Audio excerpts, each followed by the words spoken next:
2026 एक नया साल, एक नई एनर्जी और एक नया चांस। बट ऑनेस्टली नया साल तभी बदलेगा जब हम बदलेंगे। तो इस वीडियो में मैं आपके लिए 30 डे ट्रांसफॉर्मेशन चैलेंज लेकर आई हूँ। So are you ready to make the 2026 best year? So let's begin. Example day 1 पे हमें सिर्फ अपना दिन की शुरुआत अच्छी करनी है। Wake up early, drink warm water, do meditation, stretching and journal. That's it. This is the foundation of your day. Day 3 का चैलेंज रहेगा नो शुगर। शुगर जो है मूड स्विंग्स और क्रेविंग्स को कंट्रोल करने में हमें हेल्प करेगी। डे 3 के साथ हमको एक और हैबिट ऐड ऑन करनी है, जनरलिंग। इसमें हमें 3 लाइन लिखनी है। आज अच्छा हुआ, आज अच्छा नहीं हुआ है, और आज मैं ऐसी कौन सी हैबिट को चेंज कर सकती हूँ जो मेरे कल अच्छा बनाई थी। सिर्फ 3 ही लाइन लिखनी है। Day 4 digital detox. आपको कम से कम फ़ोन का इस्तेमाल करना है, कम से कम सोशल मीडिया, कम से कम टीवी, स्क्रीन टाइम मिनिमाइज करना है।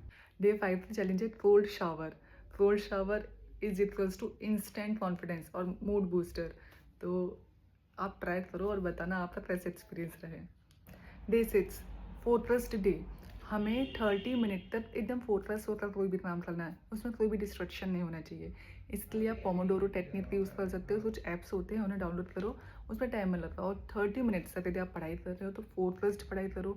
आप कुछ भी अपना ऑफिस का काम कर रहे हो तो उस बीच कोई भी डिस्ट्रक्शन नहीं होना चाहिए, वो ट्राई करो। उससे आपके ब्रेन रोटिंग जो हो रही है ना, उसमें इम्प्रूवमेंट होगा।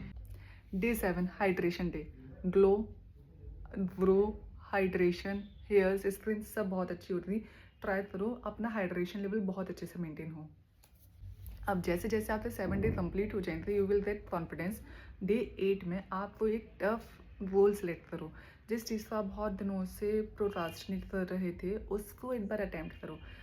वो कुछ भी हो सकता है। जैसे मेरे साथ ये था कि मैं वीडियोस बनाने से पहले बहुत डर रही थी, पर वैसे जैसे जैसे मैं वीडियोस बनाती जा रही हूँ कॉन्फिडेंस बढ़ता जा रहा है। कैमरा के साथ बोलने की आदत बढ़ती जा रही है, प्लस कम्युनिकेशन स्किल्स भी इम्प्रूव हो रही हैं। तो मैं भी डे 8 आपके साथ शेयर करूँगी कि मैंने कौन सा कंफर्ट जोन से हट के एक्टिविटी ट्राई की है। Day 9 no complain day, no negative diet. हमें डे 9 पे ना ही किसी से शिकायत करनी है, ना ही नेगेटिव सोचना है। हमें कोशिश करनी है पॉजिटिव पर्सपेक्टिव, पॉजिटिव साइड्स देखने की। ये आपके ब्रेन को ब्रेक देगा और आपका नज़रिया चेंज करने में हेल्प करेगा। अब जैसे जैसे हम डे 10 की तरफ बढ़ रहे हैं, हमें डे 10 के साथ अच्छा वर्कआउट स्टार्ट करना है, स्ट्रेंथ ट्रेनिंग स्टार्ट करनी है। यदि आप जिम जाते हो तो वेल गुड, नहीं जाते तो हमें घर में ही जो चीज़ें हैं बॉडी वेट से ही अपन जो है वर्कआउट स्टार्ट कर सकते हैं। Day 11 declutter space. Clear mind equals to clear productivity और यू फील बेटर। डे 11 पे हमें अपना फ़ोन का जो स्टोरेज है उसे थोड़ा क्लियर आउट करना है। हमारे रूम में कुछ ऐसे ऐसे ड्रॉर होते हैं या फिर कुछ ऐसे अलमीरा में स्पेस होते हैं जो बहुत दिनों से ऑर्गेनाइज करना है। डे 11 पे हमें उनको ऑर्गेनाइज करके जमाना है। डे 12 में हमें करनी है स्ट्रेंथ ट्रेनिंग। पुशअप्स हुए या फिर माउंटेन क्लाइंबर्स हुए। आप जो मतलब ऐसे इंटेंसिटी से वर्कआउट करना है जिससे हमारा हार्ट अच्छे से पंप हो, ज़्यादा ब्लड फ्लो हो और ज़्यादा आप में एनर्जी आई थी। डे 13 में आपको सीखना है मेडिटेशन। 5 मिनट साइलेंस के साथ अपने थॉट्स को, अपने माइंड को थोड़ा सा ऑब्जर्व करो और अपने डिसीजंस में और क्लियरिटी आ। डे 14 में हमें करना नो प्रोक्रास्टिनेशन डे। जो भी काम आपका पेंडिंग चल रहा था उसे 2 मिनट के अंदर ही डिसीजन लो तो हमें करना है। 2 मिनट से ज़्यादा यदि आप सोचोगे तो आप एक्सक्यूज़ बनाना स्टार्ट कर लोगे। So do it now. तो डे 15 में हमें चाहिए हाई इंटेंसिटी वर्कआउट। 10 मिनट के हाई इंटेंसिटी वर्कआउट से आप में पावर स्ट्रेंथ बढ़ती है। डे 16 में हमें सीखना है set boundaries. Say no is equal to self respect. आप अपने रिस्पेक्ट करोगे तो आपको बाहर से रिस्पेक्ट मिलेगी। सो आप एक कॉन्शियस डिसीजन लो और जो चीज़ आपके लिए फेवरेबल नहीं है उसके लिए स्ट्रिक्ट नो बोलना सीखो। डे 17 में हमें करना है अपनी स्लीप की क्वालिटी को इम्प्रूव। वैसे सोने से 30 मिनट्स पहले हमें अपना फ़ोन यूज़ नहीं करना है और कोशिश करना है कि हमें एक अच्छी क्वालिटी स्लीप मिले। उसके लिए आप वार्म टर्मरिक मिल्क ले सकते हो, सॉफ्ट म्यूजिक सुन सकते हो, बुक रीड करके माइंड रिलैक्स करके आप बहुत अच्छी एक क्वालिटी स्लीप निकाल सकते हो। डे 18 में हमें सीखना है प्रोडक्टिविटी। हमारे जो भी टास्क है टू डू लिस्ट है पहले प्रायोरिटी पे करके उनको टिक करवाना है, प्रोडक्टिव दिन निकालना है और अननेसेसरी गॉसिप से दूर ही बचते रहना है। डे 19 पे हम करेंगे अपने सोशल कनेक्शन। जिन लोगों से आपने बहुत दिनों से बात नहीं की, जिस फ्रेंड से आपने बहुत टाइम होते हो और सोचते रहते हो तो मुझे इससे बात करनी है, उस दिन स्पेसिफिक टाइम निकालो, उस दोस्त को फ़ोन करो और अपने सोशल कनेक्शंस को और स्ट्रॉन्ग करो। 20 में हम करेंगे प्लैंक या पुशअप चैलेंज। हमें धीरे धीरे अपनी बॉडी की स्ट्रेंथ बढ़ाना है, तो यदि हम भले ही 30 सेकंड से भी स्टार्ट करेंगे ना, तब भी हमारे ओवरऑल छोटे छोटे इंप्रूवमेंट ही सही हमें बॉडी में बहुत अच्छा पॉजिटिव रिजल्ट दिखेंगे उसमें। वन आ चुका है और डे 21 में हमें करना है सेल्फ रिफ्लेक्शन। क्या मैंने अपने लिए जो चैलेंजेस लिए हैं, जो टास्क लिए हैं, क्या मैं उसे पूरा कर पा रही हूँ तो फिर अचीवमेंट्स लिखो, नहीं कर पा रही तो उसका रीज़न लिखो। हो सकता है टाइम का इशू हो रहा हो, कोई स्ट्रेस हो रहा हो, कोई अननेसेसरी हेल्थ इशू हो रहा हो, तो वो रीज़न भी नोट डाउन करो। उससे ये होगा कि आप नेक्स्ट टाइम यदि कुछ ऐसी सिचुएशन होती है तो आप वैसे ओवरकम करोगे और अपने प्रोडक्टिविटी लेवल को मेंटेन कर पाओगे। ये 22 इज़ योर क्रिएटिविटी डे। आपको जो भी चीज़ें करना पसंद है, ड्राइंग, डांस, सिंगिंग, आज स्पेशली आधा घंटा उसके लिए निकालो। हमारे डेली शेड्यूल ऐसा चलता है कि हम अपने हॉबीज़ पे टाइम ही नहीं दे पाते, तो क्यों ना आज का दिन उसके लिए अपन स्पेसिफिक डेडिकेट किया जाए। Day 23 push your limits. आप अभी तक जो भी टास्क दिए हैं, क्यों ना उनमें से थोड़ा सा 5 मिनट एक्स्ट्रा करके अपने लिमिट्स को एक्सटेंड किया जाए। बहुत बार ऐसा होता है जैसे जिम में भी हम अपना वेट्स उठाते हैं, यदि आप नए वेट्स को ऐड ऑन नहीं करते जाओगे तो आपकी पावर स्ट्रेंथ कैसे बढ़ेगी। ऐसे ही आपने जितनी हैबिट्स अभी फॉलो की हैं उनमें थोड़ा थोड़ा और इम्प्रूवमेंट करके हम अपने पावर को, लिमिट्स को और इम्प्रूव कर सकते हैं। Day 24 learn something new. आप चाहें तो बुक पढ़ सकते हो, कोई अच्छा पॉडकास्ट देख सकते हो, या कुछ भी क्रिएटिव करने की कोशिश करो। वीडियो एडिटिंग सीख सकते हो, आजकल बहुत कुछ है नई चीज़ें एक्सप्लोर करने के लिए, तो क्यों ना कुछ नया ट्राई किया जाए।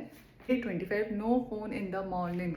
सुबह के 1 घंटे कोशिश करो अपने ऊपर टाइम स्पेंड कर सको, अपने साथ टाइम बिता पाओ। फ़ोन यूज़ मत करो, उससे आपका पूरा ओवरऑल दिन का माइंड सेट चेंज हो जाता है। यदि कोई पॉजिटिव आपने नोटिफिकेशन देखा तो ठीक है, पर क्या गारंटी है, नेगेटिव चीज़ें भी आती हैं, नेगेटिव नोटिफिकेशन या मैसेजेस भी आते हैं, जिससे आपका पूरा का पूरा दिन की एनर्जी वाइब भी नेगेटिव हो जाती है। सो कोशिश करो सुबह के 1 घंटे नो फ़ोन। जैसे जैसे हम डे 26 पर आ गए हैं, हमें एक नया चैलेंज लेना है, ओवरकमिंग फियर। हमें पता है डर सबको लगता है, तो जिस चीज़ से आपको डर लगता है उसको नोट डाउन करो और उसको ब्रेक डाउन करते हैं, फिर हम उस फियर से कैसे ओवरकम कर सकते हैं। जैसे कुछ लोगों को स्टेज फियर होता है, स्टेज पे बोलने से डर लगता है, तो क्यों ना उसको सॉल्यूशन के तौर पे आप मिरर टेक्निक से अपने आप से बोलो, अकेले में बात करो। ऐसे हमें कुछ स्टेप्स लेना पड़ेंगे कि हम अपने फियर से ओवरकम हो पाएँ। डे 27 में हम सीखेंगे राइटिंग। सिर्फ 5 मिनट ही सही, आपके मन में जो भी थॉट्स है ना सब लिख लो, उससे आप इतना लाइट फील करोगे ना, और जो अननेसेसरी स्ट्रेस और बैगेज आप सिर पे लेकर घूम रहे हो ना, उससे रिलीफ मिल जाएगा आपको। तो 5 मिनट ही सही आप राइट डाउन करो, जो भी आप फील कर रहे हो सब पेपर पे उतार लो। डे 28 में हम करेंगे self care, because we are worth it. हम स्किन केयर कर सकते हो, हेयर केयर कर सकते हो, अपनी बॉडी के लिए आप चाहे तो आपके कंफर्ट के हिसाब से आप पार्लर जाना चाहते हो, अपनी सेल्फ पैम्परिंग करवा सकते हो। नहीं पसंद है तो घर में ही होम रेमेडीज करके अपने आप का पैम्परिंग कर सकते हैं। जो आपको अच्छा फील गुड करे, हमें वो काम ज़रूर करना चाहिए। डे 29 इज रिफ्लेक्शन, जो कि बहुत इंपॉर्टेंट है। पिछले 28 दिन में हमने अपने हैबिट्स में हर दिन जो चैलेंजेस लिए हैं उन सब के बारे में हम देखेंगे कि किस चैलेंज से हमें क्या फ़ायदा पड़ा है और कौन सा ही ऐसी हैबिट है जो आप हर दिन फॉलो करोगे। तो ये बहुत ही इंपॉर्टेंट है रिफ्लेक्शन। एंड इट्स 31st और यहाँ पे डे 30, तो इट्स टाइम टू सेलिब्रेट। हाँ, कॉन्ग्रेचुलेशन, आपने पूरे 30 दिन का चैलेंज कंप्लीट कर लिया है और ये टाइम है सेलिब्रेट करने का। आपको जिस चीज़ से खुशी मिलती है आप वो चीज़ ज़रूर करें और अपने आप को अप्रिशिएट करें, क्योंकि हम ही हैं जो अपने आप को आगे बेटर बना सकते हैं। हम अपने आप को, और प्रोग्रेस जो होती है वही परफेक्शन की तरफ ले जाती है, तो हमें हर अपनी स्मॉल विन्स को भी सेलिब्रेट करना चाहिए। और हमने तो अभी 30 डे चैलेंज कंप्लीट किया है, तो सेलिब्रेशन तो बनता है। 30 डे चैलेंज का मेन मोटिव यही है कि हर दिन एक चैलेंज, एक बदलाव, आपकी एक हैबिट ऐड ऑन करने से आपके ओवरऑल पूरे मंथ में कितना ज़्यादा डिफरेंस हुआ है उसको फील करना और अपने आप को एक बेटर वर्जन के साथ 2026 में एंटर करते हुए पूरा ईयर बहुत अच्छे से सेलिब्रेट करना और बहुत अच्छा आपका आने वाला साल हो। इसी विशेष के साथ wishing you in advance happy new year.